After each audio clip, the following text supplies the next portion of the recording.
3 ആപ്പിളുകളും റൈഹാൻ എന്ന നീഗ്രോയും.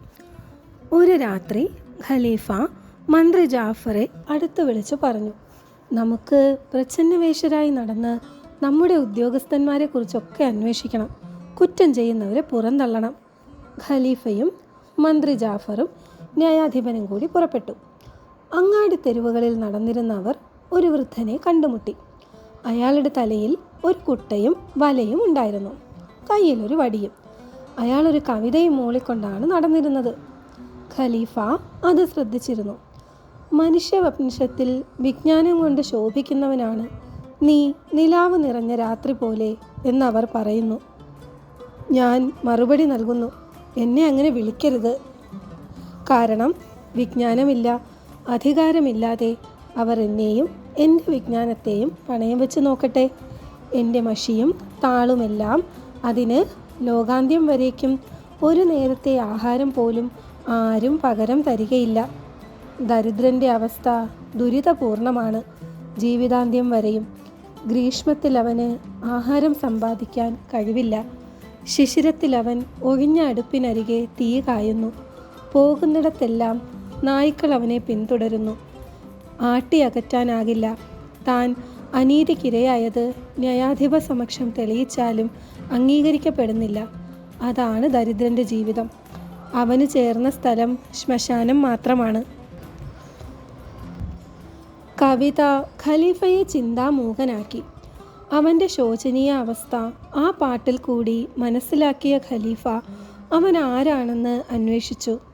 അവനൊരു പാവപ്പെട്ട മുക്കുവനായിരുന്നു. അന്നുച്ചവരെ വല വീശിയിട്ടും ഒന്നും കിട്ടിയില്ല. വിശക്കുന്ന കുടുംബം അവനെ കാത്തിരിക്കുകയാണ്. ഖലീഫ അവനോട് പറഞ്ഞു, നീ ഞങ്ങളുടെ കൂടെ വാ.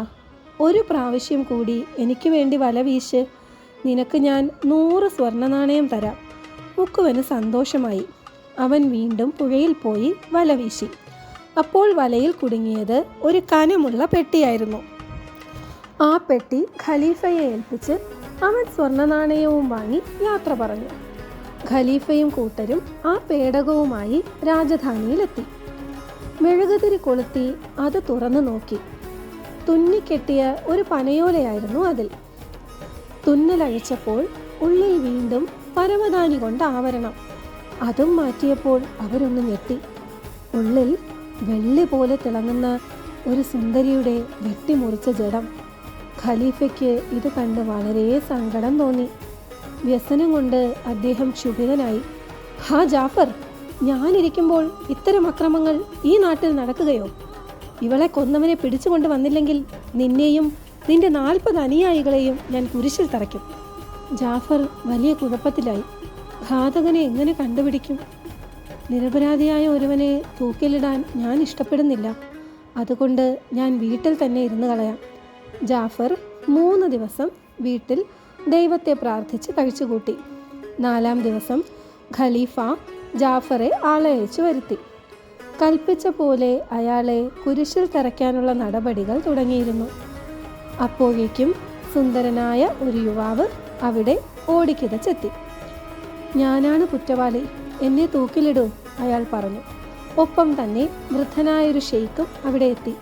ഞാനാണ് കുറ്റക്കാരൻ, എന്നെ തൂക്കിലിടൂ എന്ന് അയാളും പറഞ്ഞു. ജാഫർ 2 പേരെയും കൂട്ടി ഖലീഫയുടെ മുമ്പിലെത്തി.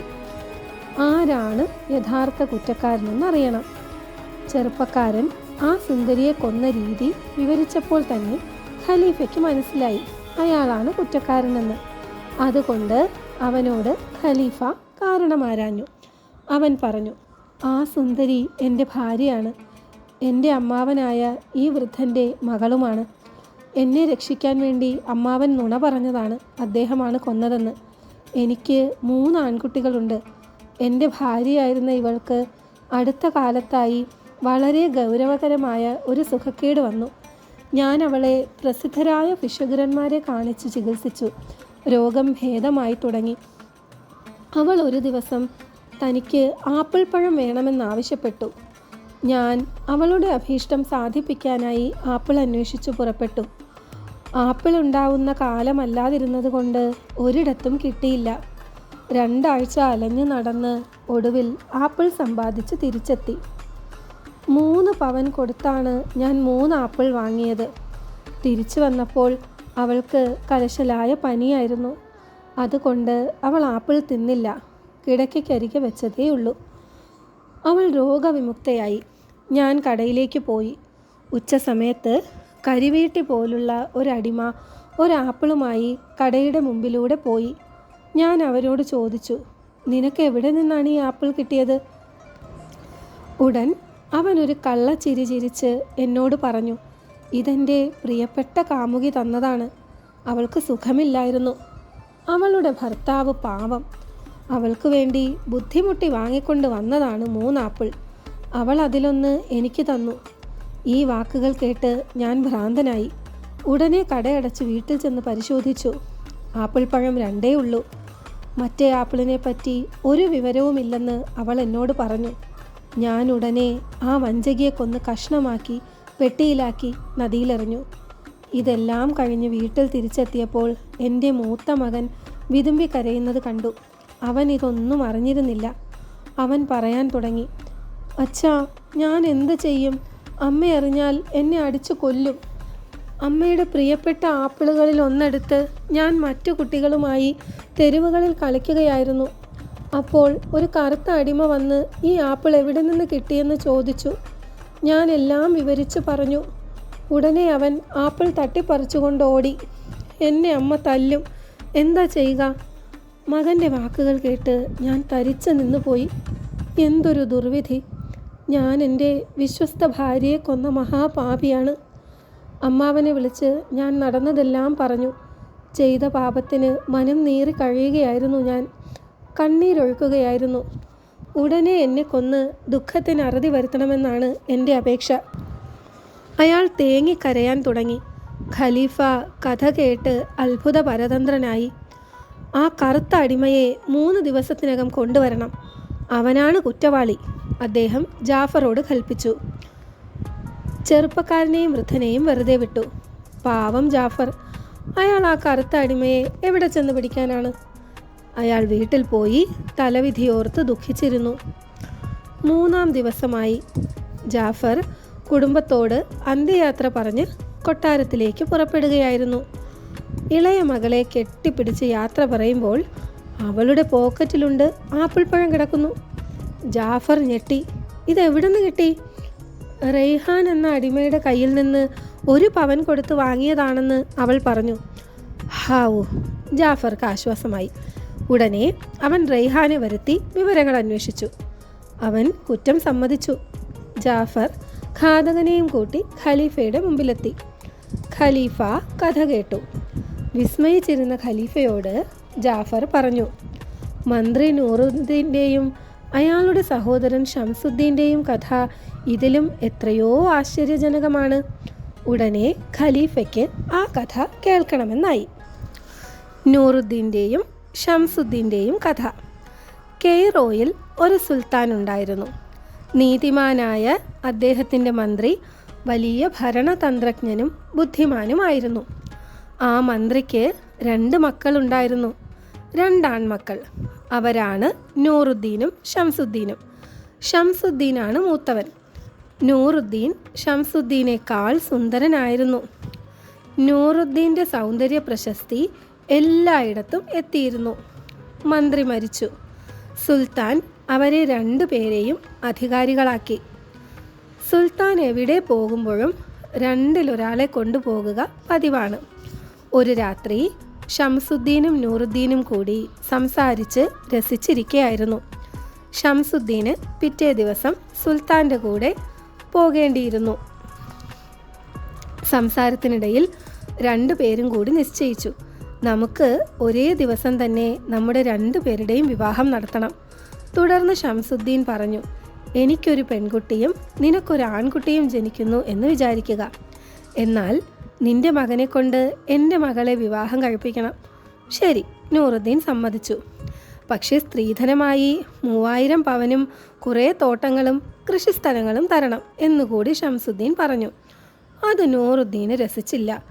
എൻ്റെ സഹോദരൻ്റെ മകളെ എൻ്റെ മകന് വെറുതെ തന്നെ നൽകേണ്ടതല്ലേ? പോരെങ്കിൽ ആണിനാണ് പെണ്ണിനേക്കാൾ വിലയും പ്രാബല്യവും എന്നായി നൂറുദ്ദീൻ. തൻ്റെ മകളുടെ തൂക്കം വരുന്നത്ര പവൻ തന്നാൽ പോലും അവളെ നൂറുദ്ദീൻ്റെ മകന് നൽകില്ലെന്ന് ഷംസുദ്ദീൻ ശഠിച്ചു. വാഗ്വാദം മൂർധന്യത്തിലായി. അവർ വഴക്കിട്ടു പിരിഞ്ഞു. ഷംസുദ്ദീൻ രാവിലെ സുൽത്താനെ അനുഗമിച്ചു. നൂറുദ്ദീൻ അന്ന് രാത്രി മുഴുവൻ കോപാക്രാന്തനായി കഴിച്ചുകൂട്ടി. രാവിലെ പ്രാർത്ഥനയെല്ലാം കഴിഞ്ഞ് 2 സഞ്ചി നിറയെ സ്വർണവുമായി നൂറുദ്ദീൻ യാത്രയ്ക്കൊരുങ്ങി. ഒരു നല്ല കറുത്ത കുതിരയെ വരുത്തി അതിൻ്റെ മോടിയിൽ അലങ്കരിച്ച് സ്വർണ സഞ്ചികളുമായി നൂറുദ്ദീൻ പുറപ്പെട്ടു. ഞാൻ കല്യൂ സംസ്ഥാനത്തിലേക്ക് പോകുന്നു. 3 രാത്രി കഴിഞ്ഞേ വരൂ. ആരും എന്നെ പിന്തുടർന്ന് വരണ്ട എന്ന് ഭടന്മാരോട് പറഞ്ഞിട്ടാണ് പോയത്. നൂറുദ്ദീൻ ഒടുവിൽ ജെറുസലത്തിലെത്തി. പിറ്റേ ദിവസം ആലപ്പോ എന്ന നഗരത്തിലിറങ്ങിയ നൂറുദ്ദീൻ 3 ദിവസം അവിടെ വിശ്രമിച്ചു. പിന്നീട് അവൻ എത്തിയത് അൽ ബസ്ര നഗരത്തിലാണ്. ആ നഗരത്തിലെ കോട്ടകാവൽക്കാരൻ്റെ അടുക്കൽ കുതിരയെ നിർത്തിയിട്ട് നൂറുദ്ദീൻ സത്രത്തിലേക്ക് പോയി. ആ രാജ്യത്തെ മന്ത്രി തൻ്റെ കൊട്ടാരത്തിൻ്റെ ജാലകത്തിലൂടെ ഈ കുതിരയെ കണ്ടു. സർവാലങ്കാരഭൂഷിതമായ കുതിരയെ കണ്ടപ്പോൾ മന്ത്രിക്ക് അതാരുടേതാണെന്ന് അറിയണമെന്നായി. കാവൽക്കാരനെ വരുത്തി അയാളുടെ കൂടെ നൂറുദ്ദീൻ്റെ അടുക്കലേക്ക് പോയി. മന്ത്രിക്ക് നൂറുദ്ദീനെ കണ്ടിട്ട് വളരെ സന്തോഷമായി. നൂറുദ്ദീൻ തൻ്റെ ചരിത്രം വിവരിച്ചപ്പോൾ സന്തോഷം ഇരട്ടിച്ചു. മന്ത്രി നൂറുദ്ദീനോട് തൻ്റെ മകളെ വിവാഹം ചെയ്ത് അവിടെ താമസിക്കാൻ സമ്മതമാണോ എന്ന് ചോദിച്ചു. മന്ത്രിക്ക് വേറെ മക്കളുണ്ടായിരുന്നില്ല. നൂറുദ്ദീൻ സമ്മതിച്ചു. മന്ത്രി നാട്ടിലെ പ്രഭുക്കളെയും പ്രമാണികളെയും വരുത്തി കേമമായി വിവാഹം ആഘോഷിച്ചു. തൻ്റെ സഹോദരനായ ഒരു മന്ത്രിയുടെ പുത്രനാണ് നൂറുദ്ദീൻ എന്നാണ് എല്ലാവരോടും പറഞ്ഞത്. ഷംസുദ്ദീൻ തിരിച്ചു വന്നു. നൂറുദ്ദീൻ രാജ്യം വിട്ടതറിഞ്ഞ് അയാൾക്ക് വലിയ കുണ്ഠിതമായി. സഹോദരനെ അന്വേഷിച്ച് ഭടന്മാരെ നാനാ ദിക്കുകളിലേക്കും ഓടിച്ചു. ഒരു വിവരവും കിട്ടിയില്ല. ഷംസുദ്ദീൻ ആ രാജ്യത്തെ ഒരു പ്രധാന കച്ചവടക്കാരൻ്റെ മകളെ വിവാഹം ചെയ്തു. ഈശ്വരഹിതം എന്ന് പറയട്ടെ, 2 സഹോദരന്മാരുടെയും വിവാഹം ഒരു രാത്രി തന്നെയാണ് നടന്നത്. ഷംസുദ്ദീൻ്റെ ഭാര്യ അതിസുന്ദരിയായ ഒരു പുത്രിയെയും നൂറുദ്ദീൻ്റെ ഭാര്യ അതിസുന്ദരനായ ഒരു പുത്രനെയും പ്രസവിച്ചു. നൂറുദ്ദീൻ്റെ മകന് ഹസൻ എന്ന് പേരിട്ടു. പേരിടൽ കർമ്മം കേമമായി ആഘോഷിച്ചു. ഒരു ദിവസം മന്ത്രി നൂറുദ്ദീനെയും കൊണ്ട് സുൽത്താൻ്റെ മുമ്പിൽ ചെന്നു. ഇതെൻ്റെ സഹോദരൻ്റെ പുത്രനാണ്. 2 മക്കളുണ്ടായിരുന്നു. സഹോദരൻ മരിച്ചപ്പോൾ മൂത്തവനെ അവിടുത്തെ മന്ത്രിയാക്കി. ഇതെൻ്റെ സഹോദരൻ്റെ ഇളയ പുത്രനാണ്. ഇവൻ എൻ്റെ അടുത്ത് വന്നു. ഞാൻ എൻ്റെ മകളെ ഇവന് വിവാഹം ചെയ്തു കൊടുത്തു. എനിക്ക് പ്രായമേറെയായി. എൻ്റെ സ്ഥാനം ഇവന് നൽകണം എന്ന് അപേക്ഷിച്ചു. സുൽത്താന് മന്ത്രികുമാരനെ ഇഷ്ടമായി. അവനെ മന്ത്രിയാക്കി. ഹസന് 4 വയസ്സായപ്പോൾ അവൻ്റെ മുത്തച്ഛൻ മരിച്ചു. അധ്യാപകനെ കൊണ്ട് കുട്ടിയെ ഖുർആനും മറ്റും പഠിപ്പിച്ചു. കൗമാരപ്രായത്തിലെത്തിയ മകനെ നൂറുദ്ദീൻ ദിവസവും സുൽത്താൻ്റെ അടുക്കലേക്ക് കൊണ്ടുപോകാറുണ്ട്. അവൻ്റെ സൗന്ദര്യം കണ്ട് എല്ലാവരും അത്ഭുത പരതന്ത്രരായി. ഇതിനിടയിൽ നൂറുദ്ദീന് രോഗം പിടിപെട്ടു. അയാൾ തൻ്റെ മകനായ ഹസനെ അടുത്ത് വിളിച്ച് പല നല്ല ഉപദേശങ്ങളും നൽകി. പിന്നീട് ഒരു കടലാസ് എടുത്ത് തൻ്റെ സഹോദരനെയും തന്നെയും കുറിച്ചുള്ള കഥയെല്ലാം എഴുതി ഹസൻ്റെ കയ്യിൽ കൊടുത്തു.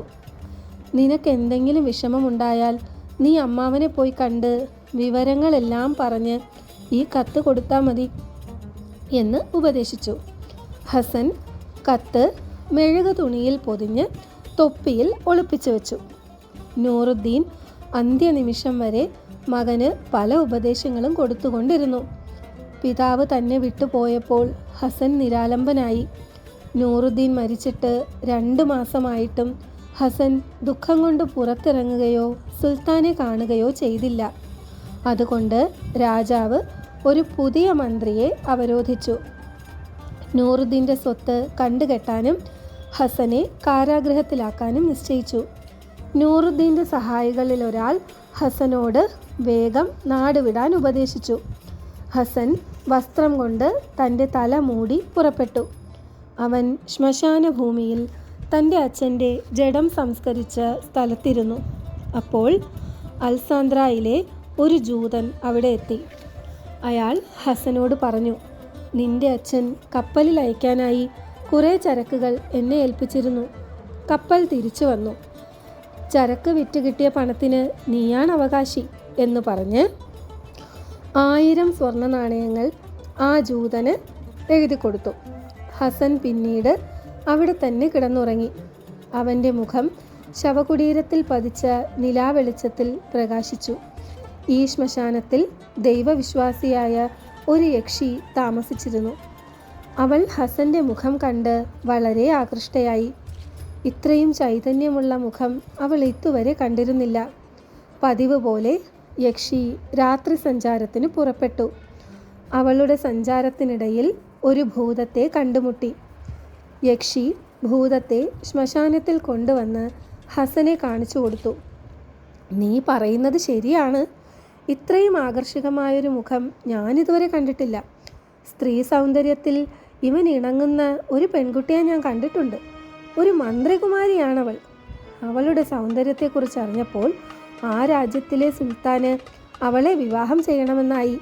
പക്ഷേ അവളുടെ അച്ഛനായ ഷംസുദ്ദീൻ പറഞ്ഞു, എൻ്റെ മകളെ ഞാൻ എൻ്റെ സഹോദരൻ നൂറുദ്ദീൻ്റെ മകന് വിവാഹം ചെയ്തു കൊടുക്കാമെന്ന് വാക്ക് കൊടുത്തുപോയി. 15 കൊല്ലം മുമ്പ് ഞങ്ങൾ ഇത് സംബന്ധിച്ചുണ്ടായ വാഗ്വാദത്തിൽ തെറ്റിപ്പിരിഞ്ഞവരാണ്.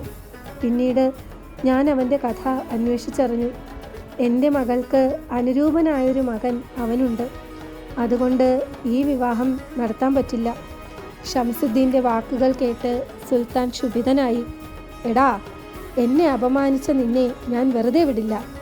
പുറത്തും നെഞ്ചത്തും കൂനുള്ള ഒരുത്തനെ അന്ന് രാത്രി തന്നെ അവളുടെ വരനാക്കുവാൻ സുൽത്താൻ നിശ്ചയിച്ചു. മകളെ കാണാൻ അനുവദിക്കാതെ ഷംസുദ്ദീനെ അടച്ചിട്ടിരിക്കുകയാണ്. ഞാൻ ഇങ്ങോട്ട് പോരുമ്പോൾ പൂ പോലെയുള്ള ആ കോമളാങ്കി കരഞ്ഞുകൊണ്ടിരിക്കുകയാണ്. അവളെ ഒരു കൂനന് കൊടുക്കാൻ ഒരുക്കം നടക്കുകയാണ്. അത്രയും സുന്ദരിയായ ഒരുവളെ ഞാൻ കണ്ടിട്ടില്ല. പാവം, അവളുടെ നില എത്ര പരിതാപകരം. സൗന്ദര്യം ആർക്കാണ് കൂടുതൽ എന്നതിനെക്കുറിച്ച് ഇരുവരും തമ്മിൽ തർക്കമായി. ഒടുവിൽ യക്ഷിയുടെ അഭിപ്രായം സ്വീകരിച്ച് ഭൂതം രാജകുമാരനെയും കഴുത്തിലേറ്റി കൈറോയിലേക്ക് പറന്നു.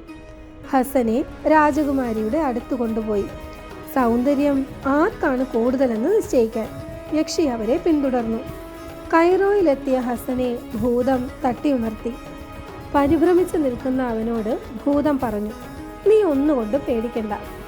ഈ മെഴുകുതിരിയുമായി നീ ഞാൻ പറയുന്ന സ്ഥലത്ത് ചെന്നാൽ മതി. അവിടെ ആളുകൾ ഒരു കൂനനെ വിവാഹവേഷമണിയിച്ച് ഒരുക്കിക്കൊണ്ട് പോകുന്നുണ്ട്.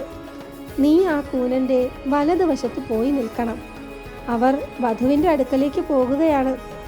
അവരുടെ കൂടെ പേടിക്കാതെ നടന്നോളൂ. പാട്ടുകാരികളും മറ്റു തോഴികളും നിന്റെ അടുത്ത് വരുമ്പോൾ 2 കൈയും പോക്കറ്റിലിട്ടോളൂ.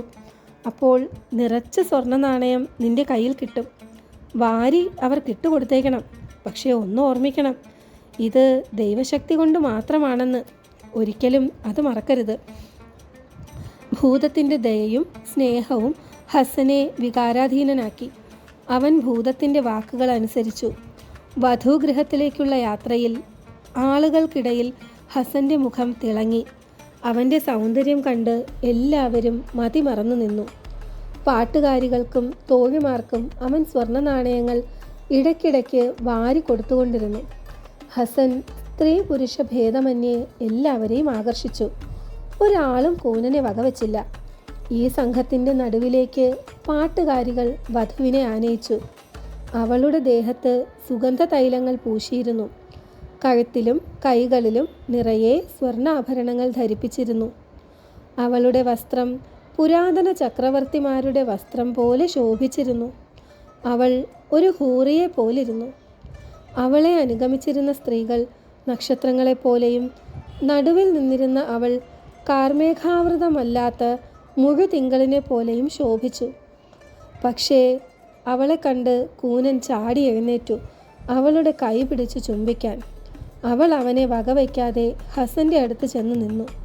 ഇത് കണ്ട് ആളുകൾ ആർത്ത് ചിരിച്ചു. ഹസൻ പിന്നെയും നാണയങ്ങൾ വാരി എറിഞ്ഞു കൊടുത്തു. നിന്റെ വരൻ ഇവനായിരുന്നെങ്കിൽ എന്ന് ഹസനെ നോക്കി തോഴിമാർ ആഗ്രഹം പ്രകടിപ്പിച്ചു.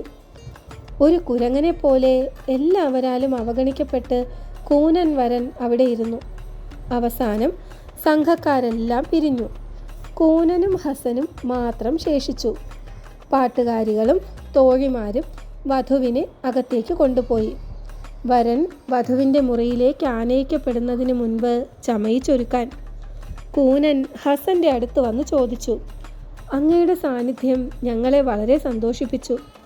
ഇനി വീട്ടിലേക്ക് മടങ്ങിപ്പോകാത്തതെന്താ? അള്ളാഹുവിന് സ്തുതി പറഞ്ഞുകൊണ്ട് ഹസൻ പോകാനായി എഴുന്നേറ്റു. പക്ഷേ ഭൂതം തടഞ്ഞുകൊണ്ട് പറഞ്ഞു, കൂനൻ കുളിമുറിയിലേക്ക് കടക്കുമ്പോൾ നീ വധുവിൻ്റെ അടുത്ത് ചെന്ന് ഞാനാണ് നിന്റെ യഥാർത്ഥ വരൻ, കണ്ണ് തട്ടാതിരിക്കാനായി സുൽത്താൻ കൂനനെ വെറുതെ കൂടെ അയച്ചതാണ് എന്ന് പറയണം. നിനക്ക് ഒരാപത്തും ഉണ്ടാവില്ല. കൂനൻ കുളിമുറിയിലേക്ക് കയറിയപ്പോഴേക്കും ഭൂതം കുളിമുറിയിൽ വെച്ചിരുന്ന വെള്ളത്തിനടിയിൽ നിന്നും ഒരു എലിയുടെ രൂപത്തിൽ പുറത്തു ചാടി. എലി പൂച്ചയായി, പിന്നെ വലുതായി പട്ടിയായി, പട്ടി പിന്നെയും വളർന്ന് കഴുതയായി. കൂനൻ ഭയപ്പെട്ട് ഉറക്കെ കരയാൻ തുടങ്ങി. പട്ടി ഒരു പോത്തായി മാറി. കൂനൻ്റെ പല്ലുകൾ കടകടാ എന്ന് കൂട്ടിയിടിക്കാൻ തുടങ്ങി. പോത്ത് പറഞ്ഞു, എടാ നീ അത്രയ്ക്കായോ? നീ എൻ്റെ യജമാനത്തിയെ വധുവാക്കാൻ തുനിയുന്നോ? നിന്നെ ഞാൻ പൊടിയാക്കും. പോത്ത് കൂനനെ തല കീഴാക്കി നിർത്തി. ഇനി സൂര്യൻ ഉദിക്കുന്നത് വരെ നീ അങ്ങനെ നിന്നോ, രാവിലെ തിരിഞ്ഞു നോക്കാതെ പോവുകയും ചെയ്തോ. ഹസൻ നേരെ മന്ത്രികുമാരിയുടെ മുറിയിൽ കയറി. ഭൂതം നിർദ്ദേശിച്ചതുപോലെ വധുവിനോട് പറഞ്ഞു. വധുവിന് സന്തോഷമായി. അവർ ആലിംഗനത്തിലമർന്നു. രണ്ടുപേരും സുഖമായി ഉറങ്ങി. കുറേ നേരം കഴിഞ്ഞപ്പോൾ ഭൂതം ആ യുവാവിനെ കൊണ്ടുപോകേണ്ട സമയമായി എന്ന് യക്ഷിയോട് പറഞ്ഞു. യക്ഷി ഉറങ്ങിക്കിടക്കുന്ന യുവാവിനെയും കൊണ്ട് പുറപ്പെട്ടു. ഭൂതം പിന്നാലെയും. ഹസൻ്റെ തലയിലെ തൊപ്പിയും മറ്റും വധുവിൻ്റെ മുറിയിൽ ഉപേക്ഷിക്കപ്പെട്ടിരുന്നു. യുവാവിനെയും കൊണ്ട് പോകുന്ന വഴി ദൈവത്തിൻ്റെ മാലാഖകൾ കൊള്ളിമീനെറിഞ്ഞ് ഭൂതത്തെ കൊന്നു. യക്ഷിയും യുവാവും രക്ഷപ്പെട്ടു.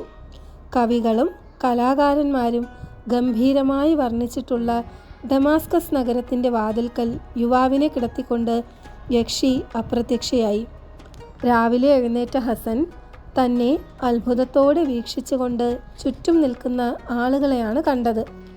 അവർ അവനോട് വർത്തമാനങ്ങൾ ചോദിച്ചു. നിമിഷ നേരം കൊണ്ട് ശവകുടീരത്തിൽ നിന്ന് കെയ്റോയിലേക്കും കെയ്റോയിൽ നിന്നും ഡമാസ്കസിലേക്കും എത്തിയ വിവരവും വധുവുമായുള്ള സമാഗമത്തിൻ്റെ കഥയും മറ്റും പറയുന്നത് കേട്ട് ആളുകൾ അവന് ഭ്രാന്തായിരിക്കും എന്ന് വിചാരിച്ചു. അവൻ്റെ സൗകുമാര്യം എല്ലാവരെയും ആകർഷിച്ചു. അവൻ അലഞ്ഞു നടന്നു. ആ നാട്ടിൽ തെമ്മാടിയായ ഒരു പാചകക്കാരനുണ്ടായിരുന്നു. അയാൾ പണ്ടൊരു കള്ളനായിരുന്നു. പിന്നീട് തൻ്റെ പ്രവൃത്തിയിൽ പശ്ചാത്താപം തോന്നി ആ തൊഴിൽ ഉപേക്ഷിച്ച് കച്ചവടം തുടങ്ങി. ഹസൻ അയാളുടെ കടയിലേക്ക് കയറിയപ്പോൾ ആളുകൾ പിരിഞ്ഞുപോയി. എന്തെന്നാൽ ആ പാചക വിദഗ്ധൻ ചങ്കൂറ്റമുള്ള ചട്ടമ്പിയാണ്. നാട്ടുകാർക്ക് അയാളെ ഭയമായിരുന്നു. കടയുടമസ്ഥൻ അവൻ്റെ വർത്തമാനം ചോദിച്ചറിഞ്ഞു. അവൻ്റെ കഥ കേട്ട് മനസ്സലിഞ്ഞ ചട്ടമ്പി അവനെ തൻ്റെ ദത്തുപുത്രനായി സ്വീകരിച്ചു. അയാൾക്ക് വേറെ മക്കളുണ്ടായിരുന്നില്ല. വധു രാവിലെ ഉണർന്നപ്പോൾ വരനെ കാണാനില്ല. അവൾ പരിഭ്രാന്തയായി. അച്ഛൻ വന്നപ്പോൾ അവൾ നടന്ന സംഭവം വിവരിച്ചു. മന്ത്രിക്ക് മകളുടെ വാക്കുകൾ കേട്ട് ആശ്ചര്യം തോന്നി. അദ്ദേഹം എല്ലായിടത്തും കൂനനെ തിരഞ്ഞു. അവസാനം തല കുത്തി നിൽക്കുന്ന കൂനനെ കണ്ടുപിടിച്ചു. കൂനൻ എല്ലാ വർത്തമാനവും പറഞ്ഞു. ഈ പോത്തുകളുടെയും ഭൂതങ്ങളുടെയും യജമാനത്തിയെ എനിക്ക് വേണ്ട, ജീവൻ തന്നാൽ മതി എന്ന് പറഞ്ഞുകൊണ്ട് കൂനൻ ഓടി രാജാവിൻ്റെ അടുക്കൽ ചെന്ന് വിവരങ്ങളെല്ലാം പറഞ്ഞു. യുവാവ് ധരിച്ചിരുന്ന തൊപ്പിയും കാലുറയും അവൾ പിതാവിനെ കാണിച്ചു കൊടുത്തു. തൊപ്പിക്കുള്ളിൽ ഒളിച്ചു വെച്ചിരുന്ന 1000 സ്വർണ്ണ നാണയങ്ങളും നൂറുദ്ദീൻ്റെ കത്തും കണ്ട് ഷംസുദ്ദീൻ വിസ്മയിച്ചു. മകളെ, നിന്റെ അമ്മാവൻ്റെ മകൻ തന്നെയാണ് വിവാഹം ചെയ്തത്. ഭാഗ്യം തന്നെ. ദൈവനിശ്ചയം മാറ്റാൻ ആർക്കും കഴിയില്ല. ആ പിതാവ് സന്തോഷത്തോടെ പറഞ്ഞു. ഷംസുദ്ദീൻ സുൽത്താൻ്റെ അടുക്കൽ ചെന്ന് കത്ത് കാണിച്ചു കൊടുത്തു. നടന്ന വിവരങ്ങളെല്ലാം ധരിപ്പിച്ചു. സുൽത്താനും അത്ഭുത പരതന്ത്രനായി. നൂറുദ്ദീൻ്റെ മകൻ തിരിച്ചു വരുമെന്ന് പ്രതീക്ഷിച്ച് അവർ കുറേ ദിവസം കഴിച്ചുകൂട്ടി. പക്ഷേ ഒരു വിവരവും കിട്ടിയില്ല. മാസങ്ങൾ കഴിഞ്ഞു. അവൾ സുന്ദരനായ ഒരാൺകുഞ്ഞിനെ പ്രസവിച്ചു. ഹസൻ്റെ സ്വരൂപം തന്നെ കുഞ്ഞിനും. അവന് അജീബ് എന്ന് പേരിട്ടു. 7 വയസ്സായപ്പോൾ അവനെ പഠിപ്പിക്കാനാക്കി. അവൻ 5-6 കൊല്ലം പഠിച്ചു. ഞാൻ കെയ്റോയിലെ മന്ത്രിയുടെ മകനാണ്, എന്നെ എതിർക്കാൻ ആരുണ്ട് എന്നെല്ലാം പറഞ്ഞ് അവൻ പിള്ളേരോട് തമ്മിൽ തല്ലാറുണ്ട്. കുട്ടികളെല്ലാം കൂടി ഒടുവിൽ അവൻ്റെ അഹങ്കാരം നിർത്താൻ തീരുമാനിച്ചു. എല്ലാവരും അച്ഛനമ്മമാരുടെ പേര് പറയണമെന്ന് നിശ്ചയിച്ചു. എല്ലാവരും മാതാപിതാക്കളുടെ പേര് പറഞ്ഞു. അജീബ്, ഞാൻ മന്ത്രിയുടെ മകനാണ് എന്ന് പറഞ്ഞപ്പോൾ അവർ പരിഹസിച്ച് ആർത്ത് ചിരിച്ചു. അയ്യോ, അത് നിന്റെ മുത്തച്ഛനാണ്, അച്ഛൻ ആരാണെന്നറിയാത്തവർ ഞങ്ങളുടെ കൂടെ കളിക്കണ്ട. ഈ കുത്തുവാക്ക് കേട്ട് അജീബ് കരഞ്ഞുകൊണ്ട് വീട്ടിലെത്തി. മുത്തച്ഛനും അമ്മയ്ക്കും അവൻ്റെ ദുഃഖം ഹൃദയഭേദകമായിരുന്നു. ഒടുവിൽ മന്ത്രി നൂറുദ്ദീൻ്റെ പുത്രനെ അന്വേഷിച്ച് പുറപ്പെട്ടു. സുൽത്താനോട് യാത്ര ചോദിച്ച് മകളും പേരക്കിടാവും ഏതാനും അനുയായികളുമാണ് പുറപ്പെട്ടത്. അവർ പലയിടത്തും അലഞ്ഞു. ഒടുവിൽ ഡമാസ്കസിലെത്തി. അവിടെ ഒരു കൂടാരം കെട്ടി പാർക്കാൻ നിശ്ചയിച്ചു. അജീബ് വേലക്കാരൻ്റെ കൂടെ പട്ടണം ചുറ്റിക്കാണാൻ പുറപ്പെട്ടു. അജീബിൻ്റെ സൗന്ദര്യം കണ്ട് എല്ലാവരും അവനെ കൗതുകത്തോടെ നോക്കിക്കൊണ്ട് നിന്നു. അങ്ങനെ അജീബ് നടന്ന് ഹസൻ കയറിപ്പറ്റിയ കടയുടെ മുൻപിലെത്തി. അതിനിടയിൽ ഹസനെ ദത്തെടുത്ത പാചക വിദഗ്ധനായ കച്ചവടക്കാരൻ മരിച്ചുപോയിരുന്നു. അയാളുടെ സകല സ്വത്തും ഹസന് ലഭിച്ചു. ഹസന് അജീബിനെ കണ്ടപ്പോൾ മകനാണെന്നറിഞ്ഞിട്ടില്ലെങ്കിലും വല്ലാത്ത മമതയും സന്തോഷവും തോന്നി.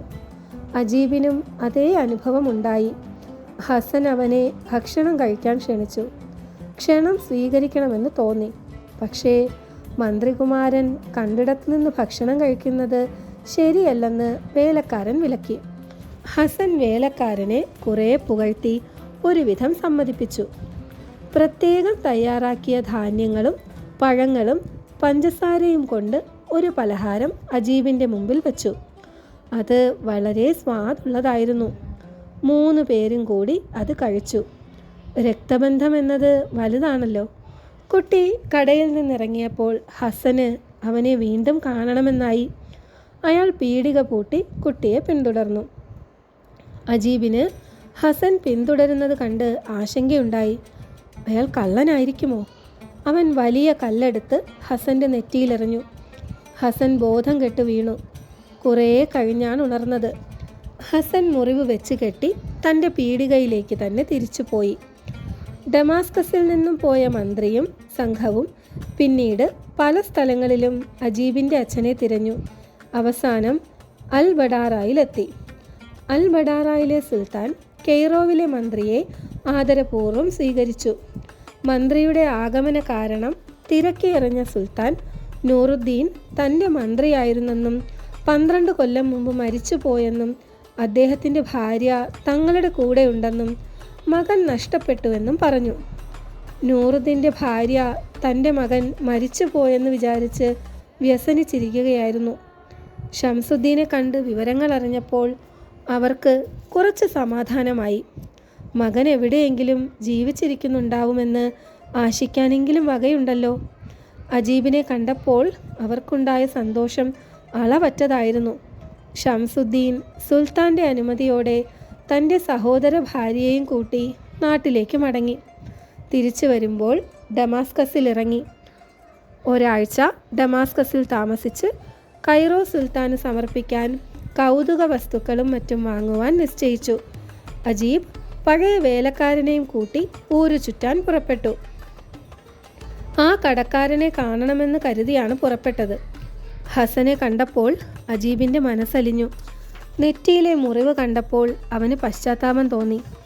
ഹസന് അജീബിനെ കണ്ടപ്പോൾ സന്തോഷം കൊണ്ട് സംസാരിക്കാൻ വയ്യാതായി. ഹസൻ അവരെ ഭക്ഷണം കഴിക്കാൻ ക്ഷണിച്ചു. അജീബ് ക്ഷണം സ്വീകരിച്ചു.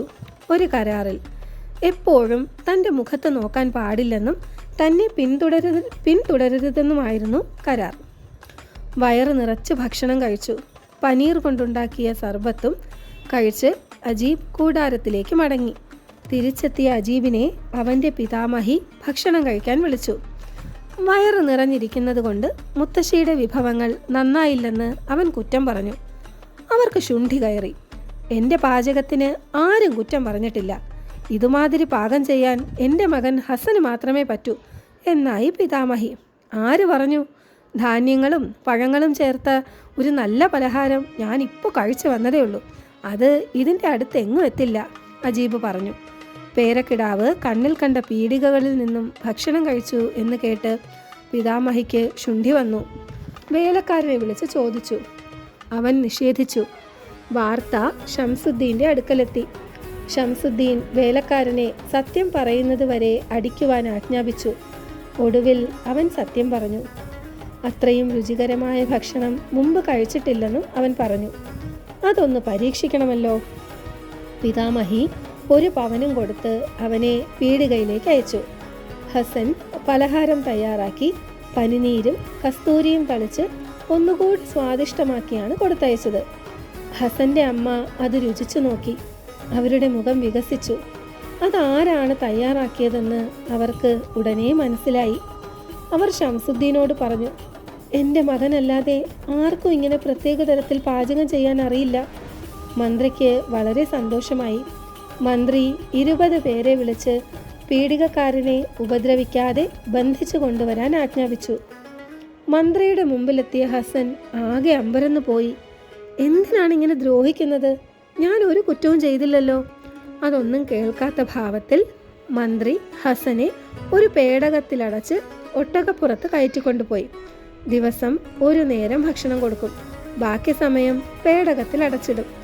നീ കുരുമുളക് ചേർക്കാതെ പലഹാരമുണ്ടാക്കി. അതുകൊണ്ടാണ് നിന്നെ ഉപദ്രവിക്കുന്നത്. നിന്റെ മരണം സുനിശ്ചിതമാണ്. നാളെ നിന്നെ ഞാൻ കുരിശിൽ തറയ്ക്കും എന്നെല്ലാം മന്ത്രി പറഞ്ഞിരുന്നു. പിന്നീട് മന്ത്രി മകളുടെ അടുത്ത് ചെന്നു. നിന്റെ വരനെ നിനക്ക് ലഭിച്ചിരിക്കുന്നു. അന്നത്തെ രാത്രിയിലെ പോലെ വീട് അലങ്കരിക്കണം. അവൾ മണിയറ അന്നത്തെ പോലെ ഒരുക്കി. ഹസന്റെ തൊപ്പിയും പഴയ സ്ഥാനത്ത് വച്ചിരുന്നു. കണ്ണ് തുറന്ന ഹസൻ കണ്ടത് അന്നത്തെ മണിയറയും തൻ്റെ തലപ്പാവും വസ്ത്രങ്ങളുമായിരുന്നു. സുന്ദരിയായ തൻ്റെ വധുവും അവിടെ ഉണ്ടായിരുന്നു. താൻ വീണ്ടും സ്വപ്നത്തിലാണോ എന്ന് സംശയിച്ച് അത്ഭുതചകിതനായി നിൽക്കുന്ന ഹസനോട് അവൾ നടന്ന സംഭവങ്ങളെല്ലാം വിവരിച്ചു പറഞ്ഞു. ഹസൻ അവൻ്റെ അനുഭവങ്ങളും വിവരിച്ചു. രാത്രി ആനന്ദപൂർണമായി. നേരം പുലർന്നു. മന്ത്രിയും പത്നിയും ഹസൻ്റെ അമ്മയും സ്നേഹവാത്സല്യങ്ങളോടെ ഹസനെ സ്വീകരിച്ചു. എല്ലാവരും സസന്തോഷം താമസിച്ചു. സുൽത്താന് നൂറുദ്ദീൻ്റെയും ഷംസുദ്ദീൻ്റെയും കഥ വളരെ രസിച്ചു.